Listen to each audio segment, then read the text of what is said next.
Matendo ya Mitume mlango wa 7. Kuhani mkuu akasema, "Je, mambo hayo ndivyo yalivyo?" Naye akasema, "Ndugu zangu na baba zangu, sikilizeni. Mungu wa utukufu alimtokea baba yetu Ibrahimu alipokuwa katika Mesopotamia kabla hajakaa Harani. Akamwambia, toka katika nchi yako na katika jamaa zako, ukaende hata nchi nitakayokuonyesha." Ndipo alipotoka katika nchi ya Wakaldayo akakaa Harani. Akatoka huko baada ya kufa babaye, Mungu akamhamisha mpaka nchi hii mnayokaa ninyi sasa.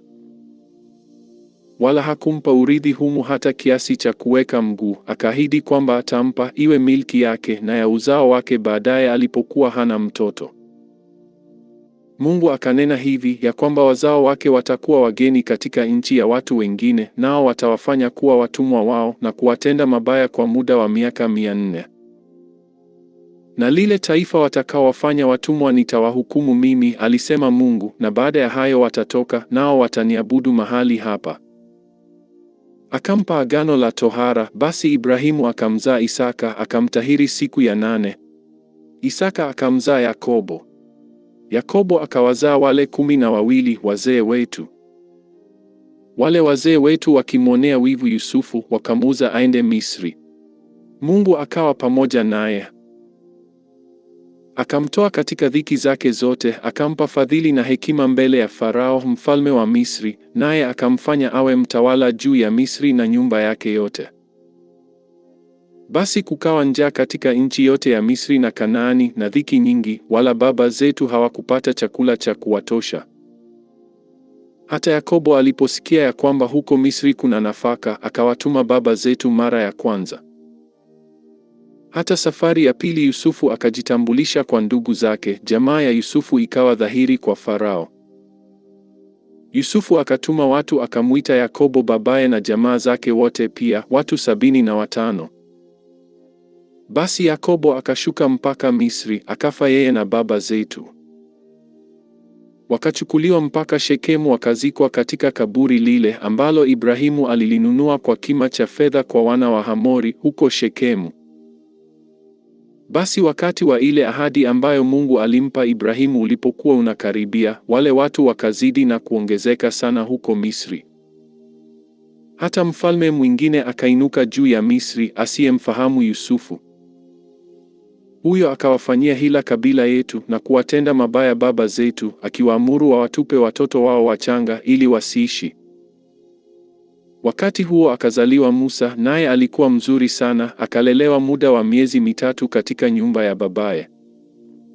Hata alipotupwa, binti Farao akamtwaa, akamlea awe kama mwanawe. Musa akafundishwa hekima yote ya Wamisri, akawa hodari wa maneno na matendo.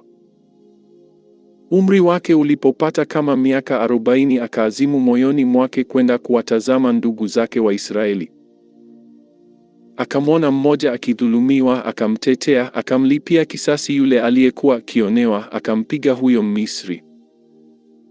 Alidhani kwamba ndugu zake watafahamu ya kuwa Mungu anawapa wokovu kwa mkono wake, lakini hawakufahamu. Siku ya pili yake akawatokea walipokuwa wakishindana, akataka kuwapatanisha akisema, "Enyi bwana zangu, ninyi ni ndugu. Mbona mnadhulumiana?" Lakini yeye aliyemdhulumu mwenziwe akamsukumia mbali akisema, "Ni nani aliyekuweka wewe kuwa mkuu na mwamuzi juu yetu? Je, wataka kuniua mimi kama ulivyomuua yule Misri jana?" Musa akakimbia kwa neno hilo, akakaa hali ya ugeni katika nchi ya Midiani, akazaa wana 2 huko. Hata miaka 40 ilipotimia, malaika wa Bwana akamtokea katika jangwa la mlima wa Sinai katika mwali wa moto kijitini. Musa alipouona akastaajabia maono yale, na alipokaribia ili atazame, sauti ya Bwana ikamjia, "Mimi ni Mungu wa baba zako, Mungu wa Ibrahimu na Mungu wa Isaka na Mungu wa Yakobo." Musa akatetemeka asithubutu kutazama.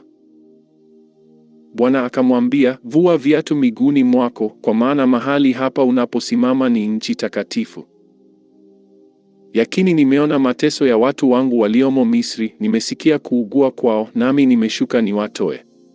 Basi sasa nitakutuma mpaka Misri. Musa huyo waliyemkataa wakisema, ni nani aliyekuweka kuwa mkuu na mwamuzi? Ndiye aliyetumwa na Mungu kuwa mkuu na mkombozi kwa mkono wa yule malaika aliyemtokea katika kile kijiti. Huyo ndiye aliyewatoa akifanya ajabu na ishara katika nchi ya Misri na katika bahari ya Shamu na katika jangwa muda wa miaka 40. Musa huyo ndiye aliyewaambia Waisraeli, Bwana Mungu wenu atawainulieni nabii katika ndugu zenu kama mimi, msikieni yeye.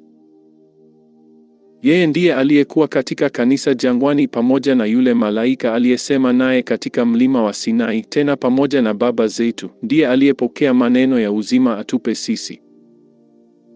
Mtu huyo baba zetu hawakutaka kumtii, bali wakamsukumia mbali na kwa mioyo yao wakarejea Misri.